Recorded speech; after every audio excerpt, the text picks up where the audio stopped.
قرأ الفاتحة مع الصلوات. اللهم صل على محمد وآل محمد.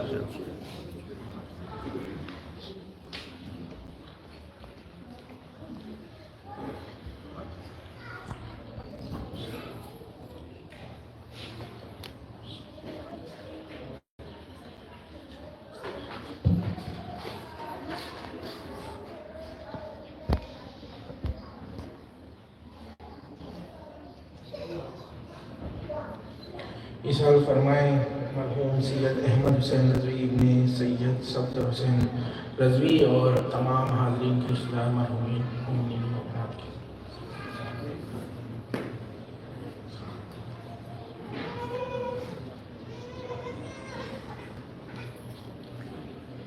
اعوذ باللہ من الشیطان اللعین الرجیم ولا حول ولا قوة الا باللہ العلی العظیم.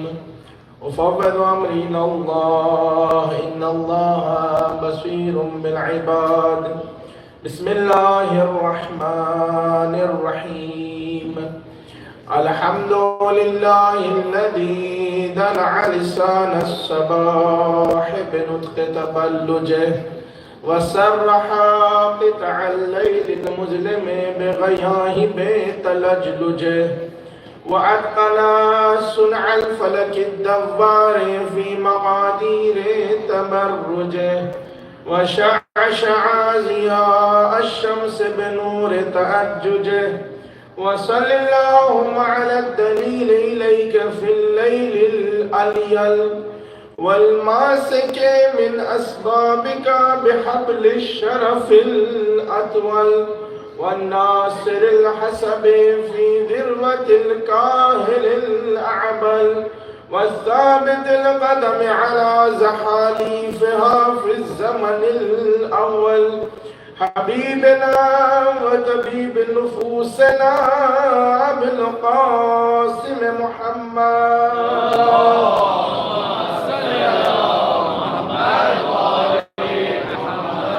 وأهل بيته الطيبين الطاهرين المعصومين المظلومين لا سيما على بقية الله في الأرضين. ولعنة الله على أعدائهم أجمعين من يومنا هذا إلى قيام يوم الدين. رب اشرح لي صدري ويسر لي أمري واحلل عقدة من لساني يفقهوا قولي. أما بعد فقد قال الله تبارك وتعالى في القرآن المجيد وهو أصدق القائلين وقوله الحق. بسم الله الرحمن الرحيم. الذي خلق الموت والحياة ليبلوكم أيكم أحسن عملا. اللهم صل على محمد وآل محمد. عزیزان ایمان مؤمنین و مومنات، میرے بزرگ، السلام علیکم ورحمۃ اللہ وبرکاتہ. پروردگار عالم کا شکر ہے کہ اس نے توفیق دی اور اس ماہ رمضان، ماہ فرقان میں ہم نہ صرف اس کو پا سکیں بلکہ اپنے آپ کو بہترین ذکر میں مصروف کر سکیں. اور ان دنوں میں پہلے عشر رمضان میں انشاءاللہ کوشش ہے کہ کچھ مطالب بطور عنوان آغاز سے شروع ہو کہ جہاں سلسلہ ہی یہ ہو کہ مقصد خلقت کیا ہے، آخر پروردگار نے ہمیں کیوں بھیجا ہے. اور اپنے دوستوں اور بزرگوں کی اجازت سے شروع میں 5 منٹ اپنے بچوں اور دوستوں کے لیے انگلش میں بھی اگر اجازت ہو کہ پرپز آف کریشن کیا ہے، why we have been created. When we realize no human being does any action without purpose, let alone Ma'bud, the one who created entire universe. If He has created us, then definitely there is a purpose. So in this verse of Surah Mulk, second verse of Quran, 67th Surah, second verse, Allah says, I have not created death and life. I have not created maut and hayat. I have not created but for what? لِيَبْلُوَكُمْ أَيُّكُمْ أَحْسَنُ عَمَلًا. So that you see who among you does the best actions. Now the question arises, Allah already knows who will do the best action. When it says here, لِيَبْلُوَكُمْ أَيُّكُمْ أَحْسَنُ عَمَلًا, it is not for Allah that He see who among you does the good action. Who among you does the best action? It is for yourselves to demonstrate what you get in hereafter, what you have cultivated here. Let me give you an example. An experienced teacher knows the status of all the students in the class. For example, if your teacher announces tomorrow, out of the 30 students in my class, so and so are grade A, so and so are passed, you have done good, but pick up 3 or 4, sorry, you are going to fail. You cannot pass. What will happen? Those who are failing will turn towards the teacher and say, sorry, no, you are our teacher, but you cannot do this to us. How can you say that I will be failure? You have not taken my exam. I would have proved myself that I can pass. There could be someone who would say, hang on, you counted those others for grade A, you have not counted me for grade A. But if you give me an opportunity, I might be grade A. Take my exam. So Allah is giving opportunity to you so that you only see what you have achieved. There is not going to be any difference in the ilm of Allah. He exactly knows. The importance is He wants you to understand and see. لِيَبْلُوَكُمْ. You will see what? أَيُّكُمْ. What you have achieved, whether أَحْسَنُ عَمَلًا or not. That is the purpose of our life. And to achieve this, Allah has given us 3 tools, 3 important tools. Ibadat, ibtilat, ma'arifat. Ibadat, servitude. Through the servitude, we can attain this position. Another one, through ibtilat. What is ibtilat? From time to time, we get challenges in our life. We get exam which makes us get closer to Allah. Because if we are happy, if we do not have any challenge in life, we forget we do not have that sincerity to connect it and get closeness to Allah. So He gives that trials. These trials and tribulations help us achieve nearness to Allah for the ultimate success of our life. Third is ma'arifah. Both servitude and trials and tribulations will not have any meaning without ma'arifat. And the necessity for ma'arifat is seeking knowledge. Because if I have knowledge, then I will have ma'arifat. If I have ma'arifat, after ma'arifat, when I will stand up and say Allahu Akbar, then it will be a different version of my ibadat. That's why Imam Ali alayhi salam says, if mu'min will know what will be the intensity, what is his status, when he put his head down in sajda and says Subhana Rabbiyal A'la, he will not get up from sajda. If you know that condition, there are fadail, he will have for sajda. Maqsad kya hai? مجھے عنوان کو آگے بڑھانے کے لیے مقصد پروردگار عالم نے بتایا کہ انسان ارتقاء کی منزل حاصل کرے.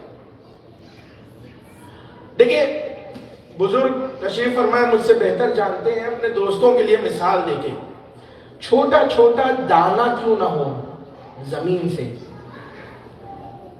اس میں اللہ نے یہ سلسلہ رکھا ہے کہ وہ جستجو کر کے زمین کے تہوں کو پھاڑ کے باہر نکلے.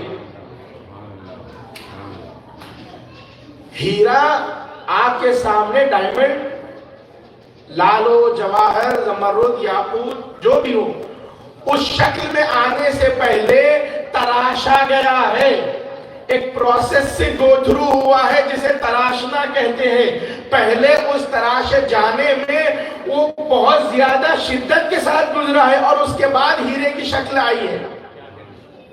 اب ایسی بہت سی مثالیں لے لیں تو پتہ چلا یہ سنت الہی ہے کہ جہاں کوشش کرو گے، جستجو کرو گے تو ارتقاء کی طرف پہنچو گے. پستی کے لیے اللہ نے نہیں بنایا، اللہ نے بنایا بلندیوں کے لیے.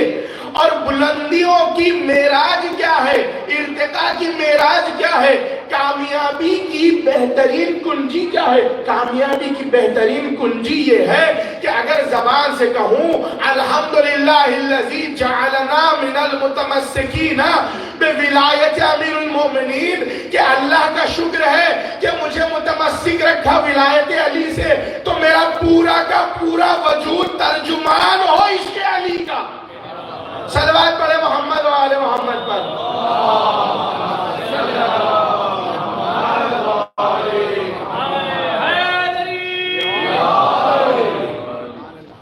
ترجمان ہو پورا کا پورا وجود. دیکھیں ماہ رمضان تربیت نفس کے لیے بہترین موقع ہے، لیکن جب ہم غور و فکر کریں تو جس طرح جسم کی صرف 6 حالتیں ہیں، اس کے علاوہ کوئی دوسری حالت نہیں ہے، اسی طرح نفس کی، ہماری روح کی بھی وہی 6 حالتیں ہیں. بس ان کی مثال دیتے ہوئے ربط مسائل، کیونکہ مجھے اندازہ ہے کہ پہلا روزہ ہے اور افطار سے پہلے ذکر ہو رہا ہے، تو تھکاوٹ سے زیادہ میں کہوں گا کہ اب یہ روزے کا اختتامی لمحات کا موقع ہے، تو یہ وہ بہترین موقع ہے جہاں ذکر اہل بیت میں مصروف ہم ہوتے ہیں. تو آپ حضرات میرے ساتھ ہیں تو ذرا سب مل کے ایک بہتر بلند صلوات کی آواز سے ہمت افزائی فرمائیں.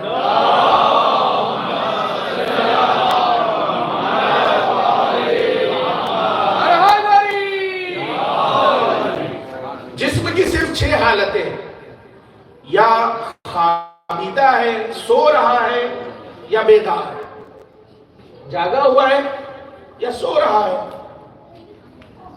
تو فرمایا جس طرح جسم کا سونا اور جاگنا، یا خابیدہ ہونا یا بیدار ہونا، اسی طرح روح کی کیفیت اگر غفلت میں ہے تو خابیدہ ہے، اگر علم و حکمت کے ساتھ ہے تو پھر بیدار ہے، اگر علم و حکمت کے ساتھ بیدار ہے تو پھر غفلت وہاں نہیں آئے گی، اور اگر غفلت نہیں آئے گی تو پھر اس کے بعد اتنی طاقت ہوگی روح میں اور نفس میں کہ جہاں وہ فوراً زمانے کے امام کے لیے لبیک کہہ سکے، کیونکہ بیدار ہے، سو نہیں رہا ہے. کیونکہ اللہ نے یہی تو کہا اے رسول آپ آواز دیتے رہیں گے، یہ چلتے پھرتے چوپائے نہیں بلکہ اس سے زیادہ بدتر ہے. کیوں؟ کیونکہ نہ انہیں سنائی دیتا ہے، آنکھ رکھتے ہیں لیکن دکھائی نہیں دیتا، کان رکھتے ہیں سنائی نہیں دیتا. کیوں نہیں سنائی دیتا؟ کیونکہ بظاہر یہ جاگ رہے ہیں لیکن ان کا نفس بیدار نہیں ہے، ان کی روح بیدار نہیں ہے. جب روح بیدار نہیں ہے تو پھر حجت خدا کے لیے لبیک کیسے کہے گی؟ صلوات پڑھے محمد و آل محمد پر.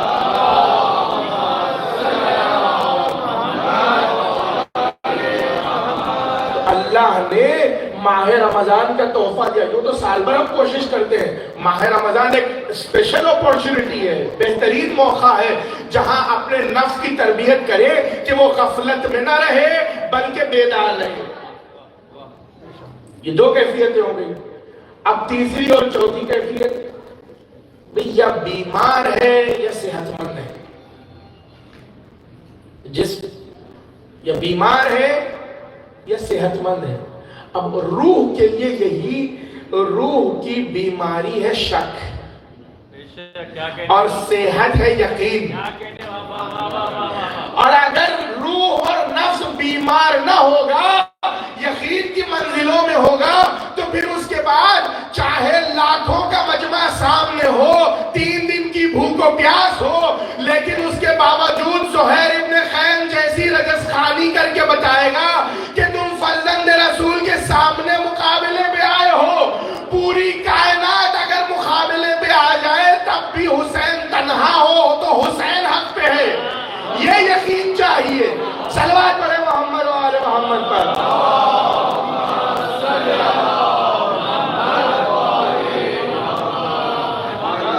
اس یقین کی تربیت کی ضرورت ہے کہ آپ میرے سامنے چاہے کوئی آ جائے میرے قدم نہیں لڑکھڑائیں گے، چاہے صہیونی حکومتیں ہوں، چاہے تخت و تاج ہو، چاہے بیت المال ہو، یا چاہے میرے اپنے ہیلے ہوں یا شیطان ہو جو مجھے کمزور کر رہا ہو، میرا یقین اس مقام پہ ہو۔ اور یقین کو اس مقام پہ لانے کے لیے یہ ایک موقع ہے ماہ رمضان کا کہ اپنے نفس کی تربیت کرو کہ وہ یقین پہ آئے۔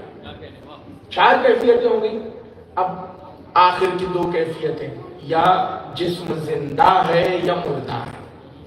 یہ 6 کیفیتوں کے علاوہ کیفیت نہیں ہوگی جسم کی، یا زندہ ہے یا مردہ ہے۔ مردہ ہے تو کوئی کام کا نہیں، وہی ہے، لیکن جب زندہ ہے تو اس کی اہمیت بھی ہے، بہت زیادہ کام کا بھی ہے۔ فرمایا روح کی زندگی ایمان ہے، روح کی زندگی ولایت امیر المؤمنین ہے، اور روح کی موت وہ ہے کہ جہاں اس کو ایمان ملے ہی نہیں، چاہے بظاہر یہ دکھائے کہ وہ ایمان رکھتا ہے، مسلمان ہے، لیکن اگر روح نہیں ہے تو امام فرماتے ہیں کہ روح کے بغیر اعمال بھی ایسے ہیں جیسے اٹھنا اور بیٹھنا، لیکن اس کے علاوہ کچھ نہیں، کیونکہ روح ہے عبادت یہ ہے۔ فرمایا قل لا اسألکم علیہ اجرا الا المودۃ فی القربى۔ صلوات پڑھے محمد و آل محمد پر۔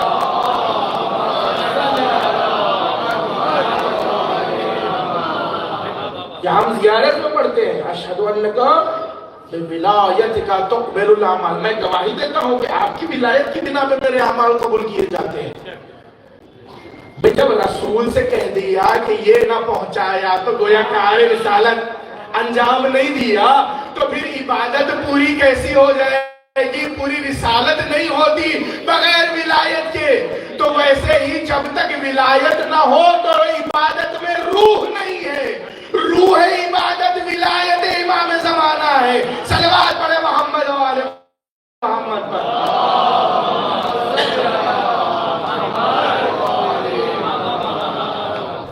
پھر اس کے بعد جب ایسی تقویت ہو تو پروردگار چاہتا کیا ہے؟ پروردگار چاہتا ہے کہ اپنے آپ کو ایسا بنا لو کہ اس مقام پہ آ جاؤ، اپنے نفس کو اتنی تربیت کر کے یقین کے ساتھ، ایمان کے ساتھ، ولایت کے ساتھ اس بلندیوں تک آ جاؤ کہ جہاں تم نے مثالیں دیکھی ہیں، کہیں رسول کہے تو کہے ابو ذر جیسا سچا نہیں ہے، اور زیادہ آگے بڑھ جاؤ تو کہیں کہے سلمان منا اہل البیت۔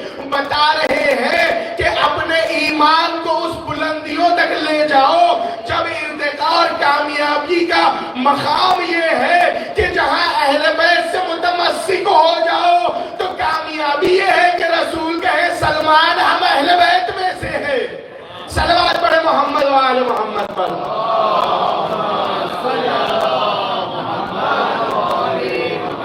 بل وضاحت کرنے کے لیے ایک اور مثال آپ کو دیکھیے، ربط مسائل بھئی بڑے پہنچ چکے ہوں گے اپنے دوستوں اور بھائیوں کے لیے۔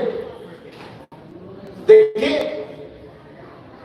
مالک اشتر نے محمد ابن ابی بکر سے سوال کیا جب مولا کائنات نے مصر کی طرف بھیجا، کہا جانتے ہو بہت مشکل محاذ ہے، آسان نہیں ہے،